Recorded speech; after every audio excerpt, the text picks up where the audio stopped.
오늘 말씀을 이제 함께 나누겠습니다. 그동안 7가지 치명적인 죄악들, 기독교 가운데 계속 전해졌던 7대 대죄들에 대해서 우리 하나하나 살펴보는 시간들을 가졌습니다. 오늘은 마지막 7번째 시간으로 마지막으로 다루게 될 주제는 탐색, 성적인 죄악입니다. 처음 이 주제가 정해졌을 때 솔직히 개인적으로 난감한 마음이 들었어요.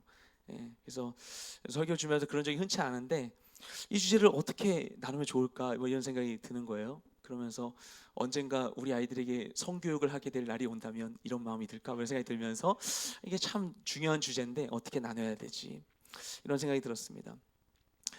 그만큼 이 성이라는 주제는 사실 우리 삶 전반에 영향을 미치고 있음에도 불구하고 쉽게 이야기하기 어려운 주제죠. 뭔가 좀 창피하고 민망하고 껄끄러운 그런 기분이 드는 주제입니다. 그래서 그만큼 교회에서 이야기하는 것이 더 어렵게 생각되는 것이 성에 대한 이야기입니다. 그런데 그렇게 해서 우리가 이 주제에 대해서 깊이 하고 있는 사이에 우리는 어느새 이 영역에 대한 주권을 세상에 많이 내어주게 되었습니다. 이 성이라는 건 역시 하나님께서 우리에게 주신 것임에도 그것을 당당하게 말하며 성의 창조적인 가치를 회복하지 못하고 오히려 변해가는 세상을 보며 수세적으로 대응하는 것이 일반적이게 되었던 것이죠. 오늘 우리가 이제 하나님의 말씀을 통해서 우리 삶의 많은 부분을 차지하고 있는 이 성의 영역을 거룩하게 회복하게 되기를 소망합니다. 오래전에 인기리에 방영되었던 한 가족 시트콤이 있었는데요. 그 중에 한 에피소드 내용이 이랬습니다. 그 한 집에서 청소년 아들 둘이 있는데 이 아이들이 노트북을 새로 사고 싶은데 엄마 아빠를 쫄랐는데 사주지 않는 거예요. 있는 거나 잘 쓰라고. 그래서 이 아이들이 묘책을 생각하는 것이 할아버지를 꼬시자는 것이었어요. 그래서 할아버지에게 노트북을 사달라고 이야기를 합니다. 그러면서 우리가 살려는 노트북은 기존에 있는 노트북과 다르다. 이 노트북은 음성 인식을 지원하기 때문에 우리가 이걸 말만 하면 컴퓨터가 뭐든지 알아서 다 해준다. 그래서 이 컴퓨터를 잘 쓰지 못하는 할아버지, 컴맹인 할아버지도 이 컴퓨터를 통해서 얼마든지 컴퓨터를 잘 쓸 수 있게 될 것이다. 그 말에 할아버지가 솔깃했어요. 그래서 할아버지가 거금을 들여서 노트북을 살 수 있게 도와줍니다. 그 할아버지가 노트북이 오기만을 기다렸어요. 나도 이제 우리 애들처럼 컴퓨터 잘 쓸 수 있겠구나. 노트북이 도착했는데 아이들은 할아버지가 컴퓨터를 할 기회를 주지 않습니다. 컴퓨터를 놓고 할아버지가 컴퓨터에 대고 막 큰 소리로 막 뭐바로 말을 하니까 할아버지가 지금 큰 소리 말해가지고 고장 나버렸다고 얘기를 해버린 거예요. 할아버지가 막 난감해요. 그러면서 할아버지한테 얘기하는 거예요. 할아버지가 또 이거에 대해서 큰 소리 얘기를 하게 되면 온 동네에 정전이 일어나게 될 것이라는 말도 안 되는 얘기를 하는데 할아버지가 그걸 믿고는 덜컥 겁이 났어요. 아이들 컴퓨터는 오자마자 아이들의 차지가 되어버리고 할아버지는 너무나 컴퓨터 해보고 싶은데 하지도 못한 채 서성이게 되었던 것이죠. 그러던 어느 날 아이들이 집을 비웠을 때 할아버지가 아이들 방에서 그 노트북을 가지고 옵니다. 정말 노트북 정말 나 컴퓨터 해보고 싶었는데 그래서 화장실에 몰래 들어가서 컴퓨터를 펼치고는 컴퓨터를 향해서 자기가 하고 싶었던 말을 합니다. 야동. 그렇죠? 못 알아듣는 것 같으니까 야한 동영상 이렇게 얘기를 하는 거예요.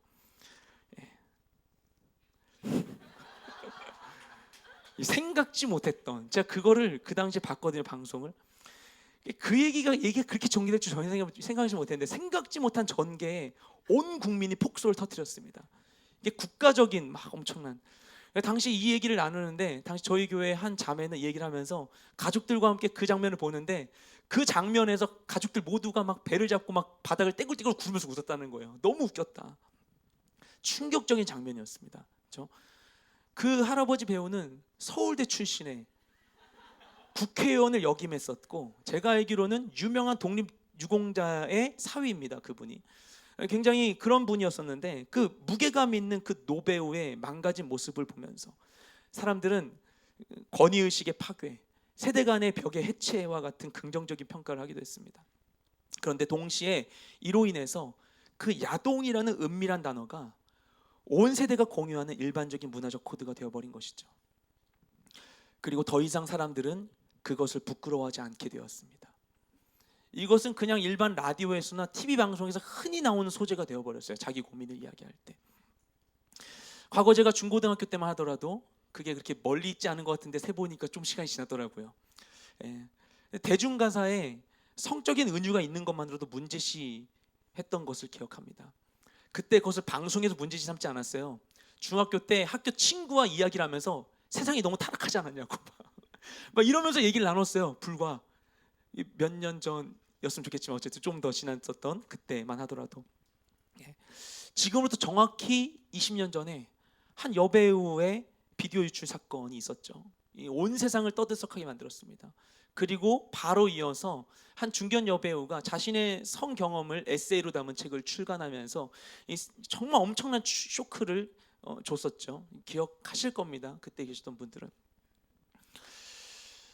그리고 그 시절에 그보다 좀 앞섰지만 한 여성 강사가 굉장히 노골적인 성교육 강의를 하면서 큰 반향을 일으키기도 했습니다.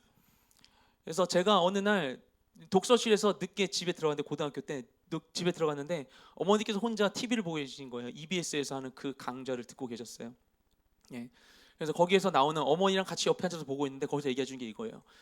되게 좋은 아빠는 누구냐면 아들에게 휴지를 선물해 주는 아빠가 좋은 아빠다. 그러면서 엄마들이 들으면서 끄덕끄덕 하는 거예요. 그래서 아이들의 성적인 욕구를 이해하고 이것을 분출하게 도와야 된다. 이런 말들이 그때 20년 전, 불과 20년 전 엄청난 사회적인 충격이었습니다. 이 사회에. 예. 그로부터 불과 20년이 지났는데 오늘날 이 성인식의 변화는 모든 문화를 바꾸어 버렸습니다. 연예인들은 방송에서 공공연하게 자신의 성 경험을 이야기하고, 가족이 보는 드라마에서 혼전 성관계 장면이 자연스럽게 들어갑니다. 작년인가 가족들과 함께 큰 쇼핑몰에 갔어요. 그래서 아쿠아리움 가려고 갔는데 갔다 나오는 길에 거대한 전광판에 나오는 광고 내용이 무엇이냐면은 연인들에게 모텔에 가서 놀라고 이야기하는 것이었어요. 모든 가족들이 함께 보는 그 자리 가운데에서. 성담론이 자유롭게 된 것, 그 자체는 문제가 아닐 수도 있습니다. 우리 사회가 쉬쉬하는 가운데에서 음지에서 너무나 악한 일들이 행해졌었기 때문이죠. 그렇죠? 그런데 정말 문제는 무엇인가 하면 이 사회가 점차 성적인 죄를 죄로 인식하지 않게 되었다는 것입니다. 더군다나 이 문제는 인권 및 자유의 문제와도 연결되어 있습니다. 그래서 성적 소수자라고 하는 미명하에 다양한 성적인 기호를 존중해야 한다는 생각들이 점점 퍼지고 있죠. 그것이 앞서가는 생각이라고 이야기합니다. 이런 성적 기호에는 동성애나 양성애뿐만 아니라 성도착증은 질병으로 분류되지 않습니다. 성적 기호 중에 하나로 존중되고 있어요. 이미 우리나라가 그렇습니다. 동물과의 관계, 소아 성애도 포함되고 있습니다. 이것들 역시 그냥 성적 기호 가운데 하나이기 때문에 존중해줘야 된다. 우리나라 사회에 이런 인식이 점점 퍼지고 있습니다. 그리고 이런 인식을 주는 그런 프로그램들이 정부 지원을 받아서 진행된 게 매우 오래되었죠. 또한 청소년들에게도 성적 자기 결정권을 줘서 청소년들이 마음대로 성행위를 할 수 있게 해야 된다는 생각들, 그리고 여성들의 성적 자기 결정권을 위해서 낙태를 허용해야 한다는 주장들이 점점 커지고 있죠. 그것이 인권을 위한 것이고 진정한 자유의 길이다로 얘기하고 있습니다. 이 모든 것은 성을 자기 만족을 위한 대상으로 여기고 성관계를 놀이로 전락시키면서 나타나는 현상들인 것이죠. 단지 성의 문제에서뿐만 아니라 모든 영역에 있어서 어느 영역이든지 하나님께서 하나님의 영광을 위해 주신 것을 사람의 만족을 위해 사용할 때 문제가 발생하게 됩니다. 세상은 성적인 쾌락을 위해서 이것을 방해하는 제도적인 장치를 없애고 그리고 도덕적인 기준을 해체하고 있습니다. 그러면서 사람들이 성적인 죄에 대해서 아무런 갈등과 죄책감을 느끼지 않도록 그럴듯한 이유들을 생산해내고 있는 것이죠. 그러나 결국 각자의 성적인 쾌락을 위해서 제도적인 도덕적인 기준을 파괴하는 일은 자유라는 미명 하에 안전과 평안을 깨트리는 일입니다. 나의 쾌락을 위해서 모든 것을 부셔버리는 것이죠. 마치 당장에 땔감이 필요해서 집에 기둥을 뽑아서 불태우는 것과 같은 꼴이 되는 것입니다. 그 당장의 쾌락을 위해서 우리는 모든 것을 잃어버릴 수 있는 것이죠. 성적 자유를 인정하는 것이 성에 대한 영역을 확장시키는 것 같지만 사실은 하나님이 성을 통해 주시려는 것을 아주 좁은 쾌락에 대한 이슈로 이것을 제한해 버리는 것입니다. 그것을 살리기 위해서 이것에 맞춰 삶의 모든 것을 재조정하면서 우리는 삶의 안정성을 잃어버리게 됩니다. 우리는 안전하고 신뢰할 수 있는 사랑을 잃어버리게 되고요, 자녀를 건강하게 키울 수 있는 사회적인 장치를 잃어버리게 됩니다. 그 외에도 우리가 잃어버린 것은 무수히 많은 것이죠. 세상 대중가요 가운데 좀 몇 년 지난 노래지만 가짜 진심 없는 가짜, 잘가 난 우아하고 싶다. 그렇죠? 가짜에 대해 난 더 이상 싫다. 난 진짜를 원한다. 하지만 진짜를 얻기 너무나 어려운 세대로 우리는 나아가고 있습니다. 그럼 무엇이 문제일까요? 그렇죠? 성 자체가 위험한 것일까요? 성 자체가. 성이라는 것은 우리가 잠잠히 가두어 보여야 하는, 절대 입 밖으로 내서도 안 되고 얘기해서는 안 되는 그런 위험한 것일까요? 과거에 오랜 세월 동안 교회는 그런 입장을 취하기도 했습니다. 육체적인 쾌락은 악한 것이고 부부 간의 성관계도 종족 보존을 위한 것으로 제한되어야 된다고 가르쳤습니다. 주일은 주님이 부활한 날이니까 하면 안 되고, 토요일은 이래서 안 되고, 그렇게 얘기했어요. 그래가지고 부부 간에도 성관계를 하면 안 된다, 죄다, 이렇게 가르치던 시절이 있었습니다. 그런데 우리가 기억해야 될 것은 이 성을 만드신 분이 하나님이시라는 것입니다. 그 남녀의 성적 구분과 이 성의 개념은 죄로 타락해서 생긴 결과물이 아니고 하나님께서 친히 지으신 것입니다. 우리 함께 창세기 1장 27절 말씀을 읽도록 하겠습니다. 시작. 하나님께서 사람을 그분의 형상대로 창조하시니 곧 하나님의 형상대로 사람을 창조하시되 하나님께서 그들을 남자와 여자로 창조하셨습니다. 아멘. 방금 읽은 본문에서는 하나님께서 사람을 지으실 때 그분의 형상을 따라 창조하셨다고 이야기합니다. 그리고 하나님의 형상대로 인간을 지으신 결과는 무엇인가? 남자와 여자로 창조하셨다는 것입니다. 이 말씀은 명확한 진리를 우리에게 보여주죠. 남자와 여자의 구분이, 우리의 성적인 정체성이라는 것이 하나님의 형상과 연관되어 있다는 것입니다. 왜냐? 하나님의 형상에는 관계적인 특성이 있기 때문인 것이죠.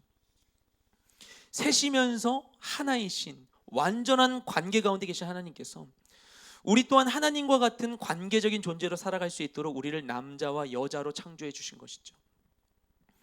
그래서 우리의 남녀의 구분, 우리가 가진 이 성적인 체질은 단순히 종의 유지 및 번식 또는 쾌락이라고 하는 협소한 목적을 위해 주어진 것이 아닌 것입니다. 이것은 우리 존재의 핵심적인 부분인 것이죠. 그리고 우리는 그 양성이 주는 그 유익에 대해서 이미 성장 과정 가운데 이것을 경험한 바 있습니다. 아버지와 어머니, 남성성과 여성성이 고루 한 아이에게 공급되어야만 건강한 인격체로 남자나 여자가 성장할 수 있게 되는 것이죠. 하지만 왜곡된 남성성과 여성성이 주입되었을 때 그것이 우리의 인격을 파괴합니다. 우리의 건강한 관계를 파괴합니다. 그렇죠? 어떤 남성은 계속 있으면서도 특정한 여성에 대해서는 기피하고 미워하고 무서워하게 돼요. 어떤 여성들은 나이가 들어도 남자가 무서워요, 싫어요. 이런 모든 것들, 하나님이 우리에게 주신 건강한 성적인 이런 질서들, 남성성과 여성성이 공급되지 않음으로 인하여서 발생되는 일들인 것이죠. 그런 하나님의 의도가 잘 드러나는 대목이 하나님께서 여자를 창조하시는 모습입니다. 그 창세기 2장을 보면 하나님이 남자의 독처하는 것을 좋지 않게 여기십니다. 모든 지으신 것을 보시기에 심히 아름답게 여기셨는데 하나님이 창조하신 것 중에서 아름답게 여기지 않은 한 가지가 있는 게 뭐냐면은 남자가 홀로 있는 것이었어요. 그래서 돕는 사람을 그에게 만들어줘야겠다라고 생각하시고 그의 갈비뼈를 취해서 여자를 창조하십니다. 그러니까 남녀의 탄생부터가 둘 안에 이 긴밀한 상호 의존성이 반영되어 있음을 우리가 알 수 있게 되는 것이죠. 그렇게 함께하게 된 최초의 남자와 여자의 모습이 이렇게 묘사됩니다. 우리 함께 창세기 2장 24절과 25절 말씀을 읽도록 하겠습니다. 시작. 그러므로 남자가 자기 아버지와 어머니를 떠나 그 아내와 결합해 한 몸을 이루게 되는 것입니다. 아담과 그의 아내가 둘 다 벌거벗었지만 서로 부끄러워하지 않았습니다. 아멘. 남자와 여자는 이로써 한 몸을 이루게 되었습니다. 그리고 둘이 벌거벗었음에도 서로 부끄러워하지 않았습니다. 이 둘이 누군가 높고 낮음이 없고 서로 경쟁하지 않는 완전한 상호 의존적인 관계를 맺게 된 것이죠. 이처럼 우리의 성적인 특징은 온전한 관계를 누리는 통로로 우리에게 주어진 것입니다. 그래서 구약에 많이 쓰인 히브리어 단어 중에 야다라는 단어가 있어요. 이게 안다라는 뜻으로 해석됩니다. 많은 성경에 그렇게 나와 있습니다. 예레미야서 1장 5절 말씀 가운데 내가 모태 너를 짓기 전에 너를 알았다라고 하는 말씀할 때 쓰인 단어가 야다입니다. 이것은 그냥 아는 게 아니라 가벼이 아는 게 아니라 어떤 대상을 깊이 관계함으로써 경험적으로 아는 것을 야다라고 합니다. 그런데 이 야다라는 단어가 본래 의미하는 바는 무엇이냐면은 남녀 간의 성적인 접촉을 의미합니다. 부부 간의 친밀한 관계와 교제 가운데 알게 되는 그런 암. 그래서 하나님이 지으신 성에는 이와 같이 관계적인 특성이 지배적인 것이죠. 그런데 죄가 들어옴으로 인하여서 그 관계성이 깨어집니다. 아담이 범죄한 후에 발생한 결과가 그런 것이었죠. 죄로 인하여서 크게 네 가지의 관계가 깨어지게 됩니다. 창세기에 나오는 앞부분에 나오는 부분이죠. 하나님과 나의 관계가 깨어지고, 나와 너의 관계가 깨어지고, 나와 모든 피조물의 관계가 깨어지고, 나와 나 자신과의 관계가 깨어지게 됩니다. 그런데 거기에 덧붙여서 남자와 여자의 관계가 깨어집니다. 그래서 아담은 내 뼈 중에 뼈요 살 중에 살이라 했던 그 하와를 향하여서 하나님 자신을 지적했을 때 당신이 내게 주신 이 여자가 나를 유혹했다라고 이야기합니다. 사랑한 여인을 고발하게 되죠. 그리고 결과적인 하나님 심판 가운데서 여자는 남자의 다스림을, 너는 남자를 다스려 하지만 결국 남자의 다스림을 받게 될 것이다 라고 하는 하나님의 심판을 받게 됩니다. 그 남녀 간의 계급 구조가 생기게 된 것이죠. 이것은 타락의 결과였던 것입니다. 그리고 수세기 동안 여성들은 때로는 비참한 삶을, 그렇죠? 너무나 아픔 가운데 숨죽이며 살아야만 했었던 것입니다. 성 자체는 선한 목적을 위해 지어진 것이지만 여기에서 관계성이 배제되거나 왜곡될 때 이것은 성적인 타락으로 이어지게 됩니다. 상대방을 존중할 대상이 아니라 나의 쾌락의 도구로 전락시키게 되는 것이죠. 또는 남녀 차별, 남성 혐오, 여성 혐오도 성의 관계성의 해체로 인해 발생하는 것입니다. 또한 관계에 대한 왜곡된 갈망이 왜곡된 성의식으로 이어지기도 합니다. 그렇게 죄로 인해서 관계가 깨어진 것, 그것이 오늘날 성적인 죄에 우리가 시달리게 된 궁극적인 원인인 것입니다. 그런데 일단 반가운 사실은 무엇인가 하면 그런 우리를 구원하기 위해서 구세주신 예수님이 이 땅 가운데 오셨다라는 것이죠. 예수님이 이 땅에 오셔서 깨어진 우리와 하나님의 관계를 회복시켜 주셨습니다. 그리고 우리를 하나님의 자녀로 높여주셨죠. 또한 그렇게 하심으로 어떻게 하셨는가? 예수님은 모든 관계를 회복할 수 있게 하셨습니다. 스페인 아우리치를 갔다 왔는데 며칠 전 3일 전이었던가, 그래서 성경책 주다가 한 자매님을 그 무슬림 한 명이 붙잡은 거예요. 얘기 좀 하자고 막 얘기를 하는데 성경 하다 보니까 그 자매님이 저에게 막 와달라는 거예요. 가서 막 이야기를 했어요. 그 자매님이 제 부족한 영어를 이렇게 잘 때문에 통역을 해주셔가지고 이야기를 막 했는데 그 가운데 얘기해서 결국에는 그들이 믿는 알라에 대해 우리가 조금은 아니까 우리 하나님은, 걔가 자꾸 얘기하는 거예요. 내가 믿는 알라, 너는 같은 신 아니냐, 같은 신 아니냐 얘기를 하는 거예요. 제가 믿는 하나님은 다른 하나님이거든요. 그래서 우리가 믿는 하나님이 우리를 너무 사랑하신다. 알라에겐 없는 개념이니까 너무 사랑하셔서 그분은 그 아들 이 땅 가운데 보내시고 오셨고, 그리고 그분은 우리 안에 거하신다. 네 안에 거하길 원하신다. 이렇게 설명해 주셨어요. 그렇게 내가 아는 하나님에 대해서 그에게 그렇게 얘기해 줄 수 있는 것이 너무나 큰 기쁨이고 감사였어요. 그 말에 대해서 대답하지 못하더라고요. 하나님은 그렇게 우리 가운데 오셨어요. 우리 안에 거하시기 위하여서 그 아들을 이 땅 가운데 보내주셨어요. 최근에 한 그 CCM 찬양의 가사가 그런 내용이 있죠. 우리가 없는 하늘이 싫어서 하나님 이 땅 가운데 오셨다고. 우리와 함께하기 원해서 하나님 이 땅 가운데 그 아들을 보내주셨습니다. 그리고 예수님을 통해서 단지 하나님과 우리의 막힌 담이 허물어졌을 뿐만 아니라 우리의 모든 관계도 회복됩니다. 그래서 에베소서를 보면 이 관계 회복에 대한 코드로 가득해요. 하나님과 우리의 벽이 허물어지고, 그렇죠? 이방인과 유대인의 관계의 벽이 허물어지고, 남자와 여자가 하나 되고, 종과 주인이 하나 되고, 이런 놀라운 역사. 이와 같은 이야기가 갈라디아서 3장 28절 가운데 나옵니다. 우리 함께 읽도록 하겠습니다. 시작. 유대 사람도 없고 그리스 사람도 없고 종도 없고 자유인도 없고 남자도 없고 여자도 없습니다. 여러분 모두는 그리스도 예수 안에서 하나이기 때문입니다. 아멘. 예수님 안에 있게 될 때 우리 안에 우리 서로를 구분하고 가르고 있었던 모든 한계가 극복됩니다. 민족 간의 차이나 신분의 차이뿐만 아니라 남녀 간의 차별도 뛰어넘을 수 있습니다. 남자도 여자도 없다. 모두 주님 안에 하나다. 모두가 예수 그리스도 안에서 하나가 되기 때문에 우리의 모든 차별은 더 이상 의미가 없어지게 되는 것이죠. 주님 안에 있게 될 때 우리는 욕망의 눈으로 대상을 바라보는 것을 이길 수 있게 됩니다. 그래서 참된 관계를 회복할 수 있는 것이죠. 오늘까지 우리가 7가지의 죄악들을 하나하나 살펴봤는데 그 많은 죄들은 우리 삶에서 사실 실제적인 문제들이지 않습니까?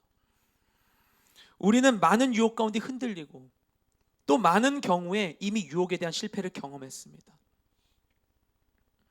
우리는 모두가 약한 사람들이죠. 근데 중요한 사실은 무엇인가 하면 하나님은 우리의 모든 약함과 실패보다 강하고 위대하지다는 것입니다.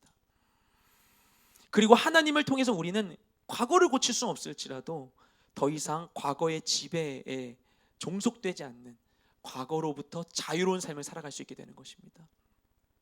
오늘 말씀을 통해서 주님 안에 이 탐색의 문제를 해결할 수 있는 길을 우리가 함께 찾아보기를 원합니다.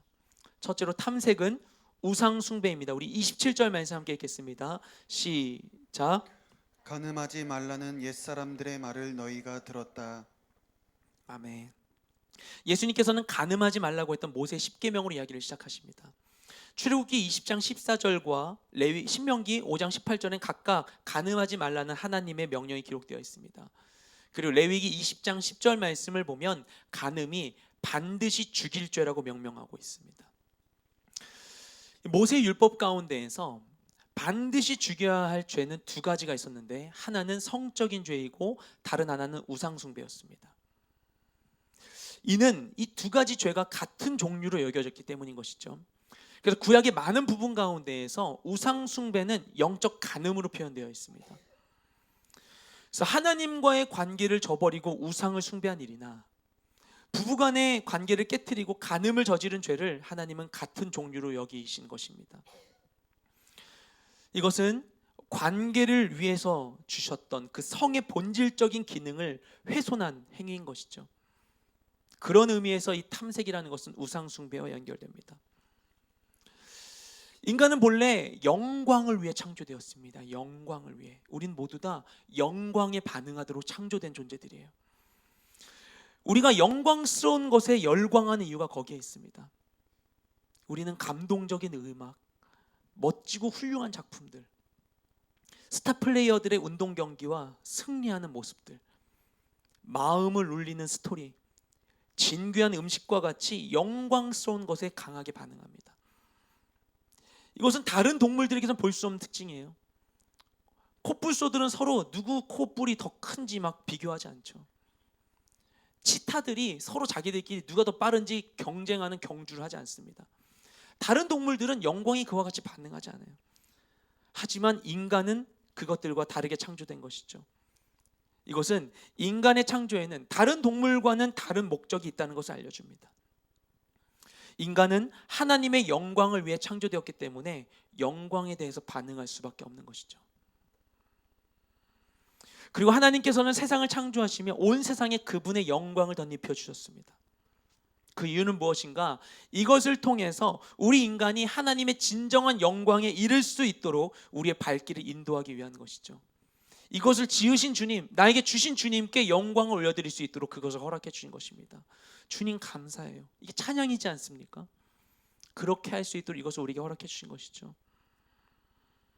모든 피조물의 영광은 그래서 하나님의 영광으로 우리를 인도하는 통로가 되는 것입니다. 이번에 스페인에 가서 많은 무슬림들을 만났습니다. 작년에도 저는 그곳에 갔었는데 그곳에서 성경책만 배포했었어요. 이번에 성경책을 배포했습니다. 저희 팀원들이 가서 있는 시간 가운데 보통은 내리 일주일 동안 성경 배포하는 프로를 하는데 저희 일정상 4일을 풀로 이제 성경 배포를 했는데 그 시간 동안 839권을 배포했어요. 성경책 전달을 했습니다. 이게 굉장히 큰 숫자예요. 만약에 그게 10명당 하나꼴로 전달한 것이라면은 거의 10,000명을 아니 1,000명을 만난 것이죠. 1,000명을 만난 것이고. 근데 이게 더 되기 때문에 한 2,000명 이상 되는 사람, 가족 단위이기 때문에 더 많은 사람들 만났었을 것으로 추측이 됩니다. 성경책을 전달을 했어요. 그런데 이번에는 일부 팀원들이 노방 전도를 했습니다. 근데 거기가 특별한 이벤트도 없고 또 이제 거기에 있는 무슬림들이 굉장히 가난한 사람들이기 때문에 그래서 저희가 뭘 막 하면서 막 풍선 아트 막 하거나 복음 팔찌 주면 막 몰려드는 거예요. 자기도 달라고. 풍선으로 막 이렇게 모자 만드는데 어른들도 자기 달라고 막 얘기하는 거예요. 처음 나눠줄 때는 저희가 노하우가 없어 놀이터에서 처음 하는데 막 도떼기 시장처럼 이렇게 몰려가지고는 줄도 세우지 못하고 막 달라고 하는 거예요. 안 준다고 막 뭐라고 화내고 소리 지르고 막 욕하고 말해가지고 막 기계적으로 막 만드는데도 막 누가나 수고했다는 말도 없고 막 제가 여기서 지금 저의 상처가 어쨌든 그랬어요. 되게 힘들었어요 그때. 막 달라고 막 하는 거예요. 그런데 막 아무리 풍선이야 풍선 700개를 가져갔고 막 다 만들어줄 수 있고 막 줄 수 있죠. 그게 뭐 어렵습니까? 주면은 막 좋아하겠죠. 막 그 사람들이 우리한테 슈크란 말해서 막 하고 막 하겠죠. 그런데 이들에게 우리가 정말 주고자 하는 것이 풍선이나 복음 팔찌가 아니었거든요. 정말 그들에게 필요한 그리스도의 복음이 전해지지 않으면 아무런 의미가 없는 것이죠.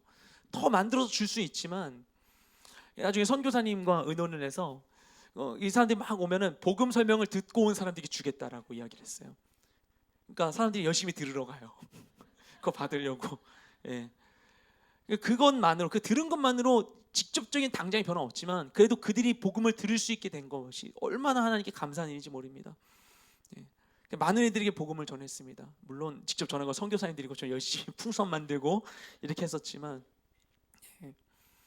풍선을 아름답게 많이 만드는 것을 성공적으로 해내는 것 그것이 큰 의미가 있는 게 아니죠. 결국엔 그걸 통해서 이들을 주님께로 인도해야 되는 것입니다. 그리고 세상에 주어진 피조물들의 영광이 우리에게 하는 역할도 그런 것입니다. 우리를 하나님의 영광으로 인도하는 것이죠. 그런데 우리가 그것을 종종 잊습니다. 그리고 창조주를 섬기는 방식으로 피조물을 섬기게 되면 그것이 곧 죄가 되는 것이죠. 성의 문제도 그렇습니다. 하나님께서 그분의 영광을 위해 지은 것을 헛된 영광을 위해 사용하지 않아야 되는 것이죠. 이 말은 금욕주의를 주장하는 게 아닙니다. 성적인 기쁨을 누리되 그 기쁨이 하나님의 영광을 위한 것이어야 되는 것입니다. 이성 간의 조화로운 교제, 부부 간의 연합의 기쁨을 통해서 우리는 성을 탐욕의 도구로 제한하지 않고 하나님을 향한 예배와 기쁨의 도구로 사용할 수 있게 되는 것이죠. 둘째로 탐색, 오늘 방문가에 볼 수 있는 탐색의 다른 특징은 탐색은 마음에서 나오는 것입니다. 우리 28절 말씀을 함께 읽도록 하겠습니다. 시작. 그러나 나는 너희에게 말한다. 여자를 음란한 눈으로 바라보는 사람은 누구든지 이미 마음으로 간음한 것이다. 아멘. 이 말씀을 통해서 예수님께서는 성적 죄악에 대한 당대 유대인들의 기준을 뒤집어 놓으셨습니다. 당대 유대인들은 성적인 죄는 행위에 달린 것이라고 생각했습니다. 그래서 하지만 예수님께서는 우리의 마음으로도 간음의 죄를 지을 수 있다고 말씀하시죠. 그래서 탐색의 죄가 시작되는 뿌리는 무엇이냐면은 이것은 유혹을 주는 대상이나 음란한 환경이나 문화에 있지 않고 바로 우리 마음에서 비롯되는 것이라는 것을 우리에게 일깨워 주십니다. 이것이 굉장히 중요합니다. 이것은 이 탐색의 죄를 이해하고 해소하는 데 있어서 매우 중요한 열쇠를 우리에게 주는 것이죠. 성적인 죄의 시작점은 어디인가? 그것이 우리가 이 문제를 해결하는 데서 굉장히 중요한 문제이지 않습니까? 성 자체가 문제인 것인가? 아니면 환경이 문제인 것인가? 상대방의 유혹이 문제인 것인가? 사회적인 흐름이 문제인가? 거리를 다니는 사람들의 노출이 문제인가? 상업 광고와 대중매체가 문제인 것인가? 물론 그 모든 것들이 우리의 성적인 죄에 영향을 미치긴 하지만 탐색의 죄가 우리 안에 시작되는 것은 다름 아니라 우리의 마음이라는 것입니다. 그리고 그게 문제입니다. 왜냐하면 우리는 다른 유혹을 주는 물건으로부터 어떤 대상으로부터는 피할 수 있을지라도 우리 자신에게서 벗어날 수 없기 때문인 것이죠. 그 성적인 유혹거리를 없애는데도 불구하고 우리 안에 있는 이 탐색의 죄가 사라지지 않습니다. 그래서 우리는 나 자신을 어떻게 해야 할지에 대해서 고민해야 되는 것이죠. 그래서 이 성적인 문제는 상황이나 장소의 문제나 인간관계의 문제가 아닌 것입니다. 생물학이나 심리학의 문제도 아닌 것이죠. 우리의 신체 자체가 문제이거나 대중매체가 문제도 아닌 것입니다. 이것은 마음의 문제인 것입니다. 또한 영광의 문제이고 예배의 문제인 것입니다. 우리의 마음은 무언가의 다스림을 받죠. 그것은 창조주의거나 피조물입니다. 예수님께서는 그래서 모든 죄의 뿌리로 우리의 마음을 지적하셨습니다. 마가복음 7장 21절 22절에서 예수님 어떻게 말씀하시냐면은 마음에서 나오는 것은 악한 생각, 곧 음란과 도둑질과 살인과 간음과 탐욕과 악독과 속임과 음탕과 질투와 비방과 교만과 우매함이라고 말씀하셨습니다. 우리 이 말씀처럼 우리의 마음이 연약하고 죄의 통로가 될 수 있다는 사실을 인정하고 우리의 마음을 살펴야 되는 것입니다. 그 나를 향한 하나님의 뜻에서 벗어난 생각과 욕망에 우리 마음이 쏠리게 되면 이미 우리는 죄의 경계를 넘어선 것이죠. 그래서 우리는 우리의 마음을 지켜야 합니다. 우리 함께 잠언 4장 23절 말씀을 함께 읽도록 하겠습니다. 시작. 무엇보다도 내 마음을 지켜라. 내 마음에서 생명의 샘이 흘러나오기 때문이다. 아멘. 잠언에서는 지킬 만한 모든 것 중에서 가장 지켜야 되는 것이 무엇인가? 그것이 우리의 마음이라고 이야기합니다. 그 이유는 우리의 생명이 우리 마음에서부터 흘러나오기 때문인 것이죠. 우리의 생명과 죽음이 이 마음의 상태에 달려 있다는 것입니다. 우리 안에 성적인 망상이 문득 들 수도 있습니다. 이건 막을 수 없는 반응일 때가 있어요. 근데 그냥 그 생각이 든 것만으로는 죄가 아닐 수 있지만, 하지만 그것이 해결되지 않고 그냥 방치되어서 남아있고 우리 안에 점점 눈덩이처럼 불어나게 된다면 결국 죄로 이어지게 되는 것이죠. 그리고 우리 안에 있는 악한 생각들, 우리 마음 가운데 있는 하나님이 주지 않는 생각들, 내가 값어치 없는 존재로 여겨지거나 아니면 이성에게서 버림받지 않기 위해서 애쓰고 싶거나 외롭거나 공허하거나 삶의 기쁨이 고갈되어 있는 그 상태에서 하나님을 그 마음 가운데 모시지 않고 이 부정적인 상태를 방치하게 되면 우리의 마음이 약해집니다. 그리고 성적인 유혹 가운데 노출되었을 때 쉽게 넘어가게 되는 것이죠. 세상에 만연해 있는 성적인 그 유혹들 앞에서 그들이 삼킬 수 있는 좋은 먹잇감으로 전락하게 되는 것입니다. 그로 인해서 우리가 짧은 쾌감을 경험하게 된다면 내 안에 있는 이 슬픈 감정들과 내 안에 있는 이 나쁜 생각들, 이것에 대한 유일한 탈출구와 해소 방식이 그것이라고 착각하게 됩니다.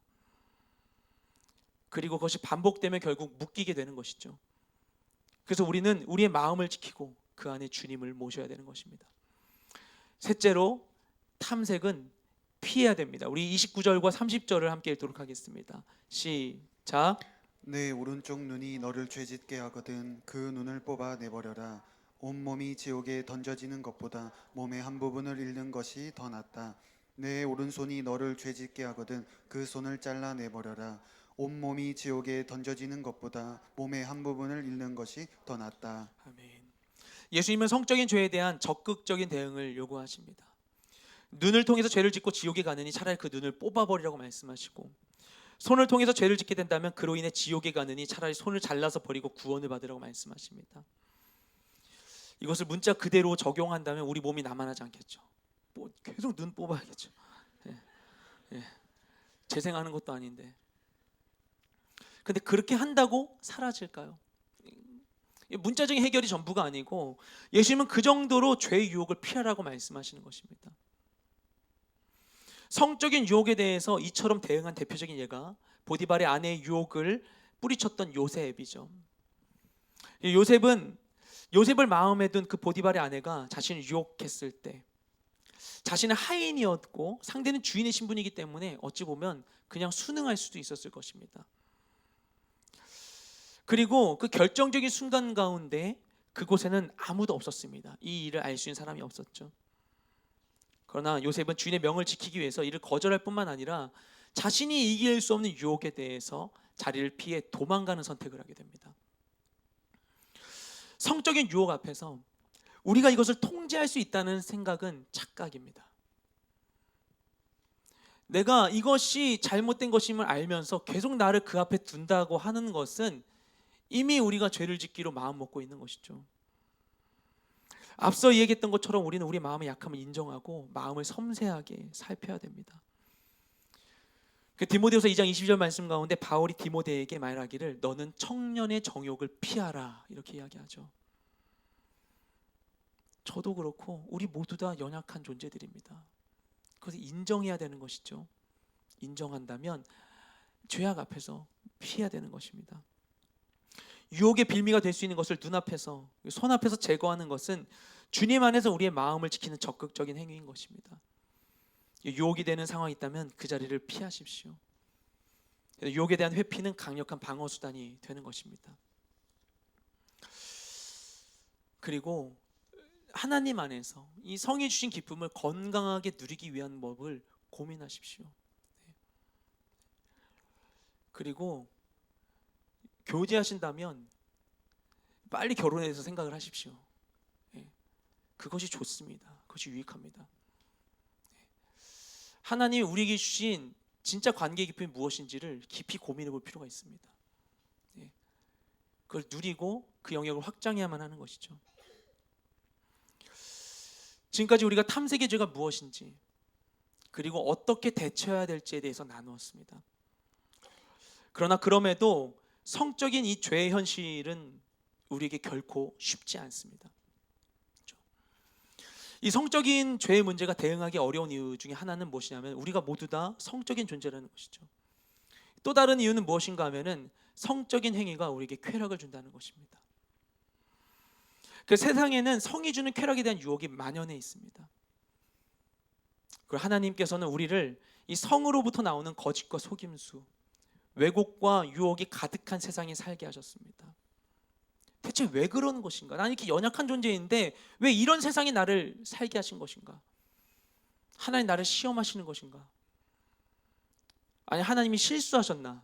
이런 성의 죄악을 세상에 풀어놓으신 게. 하지만 그것은 하나님의 실수나 시험이 아닌 것이죠. 그리고 이러한 상황들이 하나님의 계획을 방해하지도 않습니다. 하나님은 실수하지 않는 분이시고 오히려 이를 통해서 하나님의 영광을 더욱 높이실 것입니다.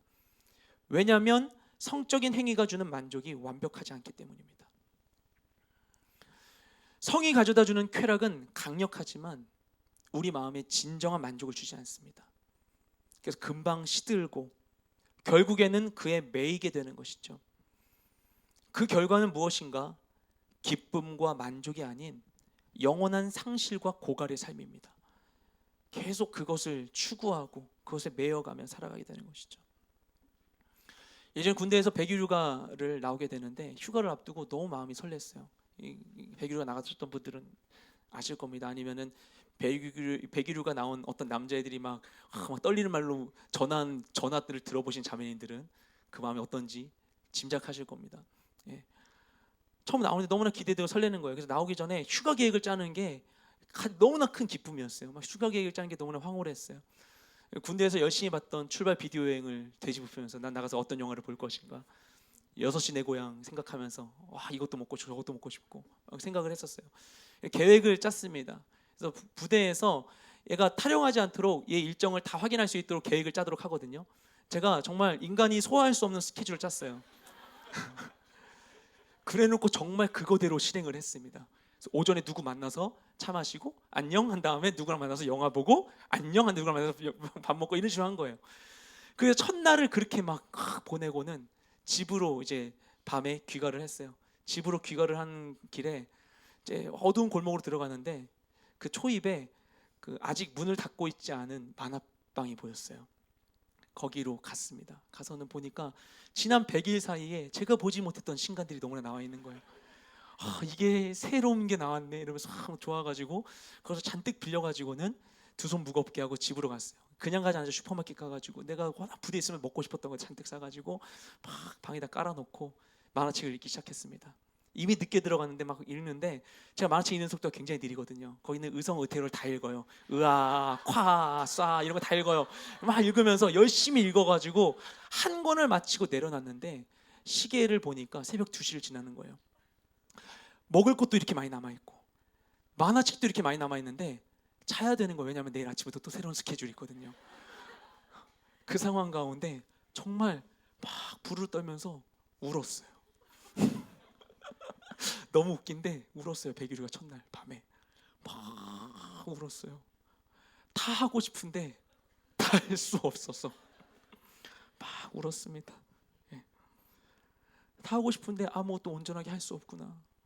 백일우가 그렇게 원했는데 이 시간 너무나 짧구나. 난 결국 돌아가야 되는구나. 막 우는 거예요. 네. 욕망을 채우는 것이, 그것이 꼭 우리에게 만족을 주진 않습니다. 열심히 해도 그래도 배고파져요. 쾌락을 추구하고 추구해도 문제가 해결되지 않아요. 여러분, 우린 다 경험해 봤잖아요. 다 그렇다는 걸 알고 있잖아요. 내가 추구했던 것이 나에게 지속적인 영원한 만족을 주지 않는다는 것을 우리는 이미 수많은 학습을 통해서 알고 있음에도 불구하고 새로운 것을 찾습니다. 이렇게 쾌락과 만족을 기대하면서 우리가 해야 될 질문은 이것입니다. 이 쾌락을 통해서 내가 얻고자 하는 것은 무엇인가? 하나님은 우리가 쾌락을 누릴 수 있도록 지으셨습니다. 그리고 쾌락의 대상이 가득한 그런 세상에 살게 하셨습니다. 그분은 우리가 쾌락을 즐기는 것에 관심이 있으세요. 나의 쾌락과 만족의 영역은 하나님으로부터 동떨어져 있는 나만의 영역이 아닌 것입니다. 하나님, 우리가 무엇을 누리고 즐기고 무엇을 통해 만족을 누리는지를 알기를 원하세요. 그리고 그것에 정말 관심이 있으세요. 그리고 그럴 수 있는 모든 것을 하나님이 우리에게 지어주셨어요. 먹고 그 맛을 알 수 있는 것도, 보고 눈으로 기뻐할 수 있는 것도 다 하나님이 주신 것입니다. 그렇다면 그 쾌락에서 우리가 얻고자 하는 것은 무엇일까요? 우리가 하나님의 본래 의도와는 다른 목적으로 쾌락을 찾을 때, 하나님께서 그분의 영광과 우리의 기쁨을 위해 창조하신 모든 쾌락들, 좋은 쾌락들이 나쁘고 위험한 것으로 변질되어 버립니다. 사람들은 흔히 쾌락에서 엉뚱한 것을 기대합니다. 근데 쾌락은 우리 마음의 빈자리를 채워줄 수 없어요. 우리 마음이 바라는 평안, 만족, 기쁨, 믿음, 소망, 사랑은 쾌락에서 채워지지 않습니다. 오직 주님만이 우리에게 진정한 만족을 주실 수 있습니다. 예수님께서는 오병이어의 기적을 다시 바라고 있는 자들에게 내가 너희를 먹일 진정한 생명의 양식이라고 말씀해 주십니다. 그리고 우리의 모든 갈망에 대해서도 반복된 그 쾌락에 대한 우리의 갈망과 반복된 좌절, 그 앞에서도 주님은 우리에게 동일하게 말씀해 주시는 것입니다. 내가 너를 만족시켜 줄게. 내가 진짜야. 얘기하시는 것이죠. 하지만 우리는 많은 경우에 하나님이 그분의 영광과 기쁨을 위해서 우리에게 주신 성을 나를 위한 쾌락의 도구로 삼았습니다. 그리고 모든 것을 창조하신 주님께서 모든 것의 중심에 계셔야 함에도 불구하고 성의 영역에 있어서는 나를 중심에 앉히고 하나님을 배제시키기도 했어요. 결국 그로 인한 성적인 열심은 우상이 되기도 했습니다. 이것으로 인해서 괴로워할 때가 많이 있지 않으십니까? 형제님들도. 저도 오랜 세월 가운데 저에게 가장 큰 고통이 이것이었어요. 난 가짜인 것 같고 잘못된 것 같고. 네. 하나님이 어떻게 생각하실까요? 이 마음들. 나의 쾌락을 추구하면서 동시에 너무나 괴로운 그 상황들. 사단이 우리를 이끄는 게 그런 것입니다. 그 가운데 헤매고 진짜를 누리지 못하게 만드는 것. 하나님이 주신 이 좋은 감각들을 가지고서 엄한 데를 헤매게 만들고 빙빙 돌게 만드는 것, 더 나아가지 못하게 하는 것, 이 사단이 하나님이 주신 것을 왜곡하여서 우리에게 일으키는 일들인 것이죠. 그러나 하나님은 우리가 성이 주는 거짓 쾌락의 노예로 살지 않고 하나님이 주시는 완전한 기쁨을 누리게 되기를 원하십니다. 이를 위해 우리가 해야 할 일은 마음의 변화를 위해서 하나님께 나아가는 것입니다. 이것을 위한 다윗의 고백이 시편 51편에 나와 있어요. 이 시편 51편은 다윗이 밧세바와 동침한 간음의 죄를 지은 후에 선지자 나단의 책망을 듣고 나서 하나님께 올려드린 시입니다. 시편 51편 1절에서 3절과 6절, 7절, 그 9절에서 12절 말씀을 이어서 우리 함께 잠시 읽도록 하겠습니다. 함께 생각하면서 읽어보도록 하겠습니다. 시작. 하나님이여 주의 인자를 따라 내게 은혜를 베푸시며 주의 많은 긍휼을 따라 내 죄악을 지워주소서. 나의 죄악을 말갛게 씻으시며 나의 죄를 깨끗이 제하소서. 무릇 나는 내 죄과를 아오니 내 죄가 항상 내 앞에 있나이다. 보소서 주께서는 중심이 진실함을 원하시오니 내게 지혜를 은밀히 가르치시리이다. 우슬초로 나를 정결하게 하소서. 내가 정하리이다. 나의 죄를 씻어주소서. 내가 눈보다 희리이다. 주의 얼굴을 내 죄에서 돌이키시고 내 모든 죄악을 지워주소서. 하나님이여 내 속에 정한 마음을 창조하시고 내 안에 정직한 영을 새롭게 하소서. 나를 주 앞에서 쫓아내지 마시며 주의 성령을 내게서 거두지 마소서. 주의 구원의 즐거움을 내게 회복시켜 주시고 자원하는 심령을 주사 나를 붙드소서. 아멘. 다윗은 자신의 죄를 드러내신 하나님 앞에서 너무 마음이 아팠어요. 그래서 처절하게 회개합니다. 나는 왕이기 때문에 원하는 대로 할 수 있다고, 그런 권리가 있다고 주장하지 않습니다. 회개합니다. 내 삶에 대한 하나님의 주권을 인정하고 하나님에게서 멀어지게 될 것을 두려워합니다. 성적인 영역에 있어서 하나님께서 우리에게 원하시는 바도 이와 같습니다. 하나님은 모든 것을 그분의 영광을 위해 창조하셨고 우리의 성적인 부분에서도 그분의 영광을 나타내길 원하십니다. 하나님은 우리와 온전한 관계를 이루기 원하셔서 그것을 알도록 하나님의 형상대로 우리에게 성이라는 것을 허락해 주셨습니다. 근데 이것을 통해서 하나님이 아닌 헛된 영광을 구하는 수단을 사용할 때 이게 하나님께 너무나 큰 아픔이 되는 거죠. 하나님을 아는 통로로 주신 것을 헛된 데 사용할 때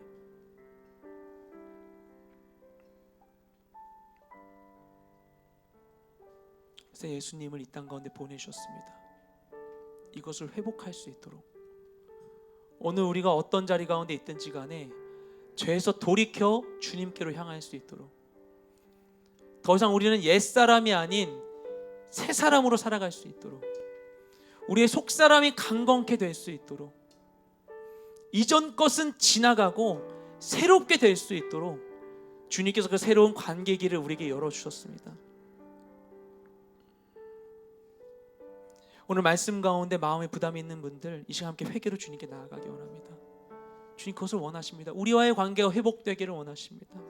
우리 안에 거하기를 원하십니다.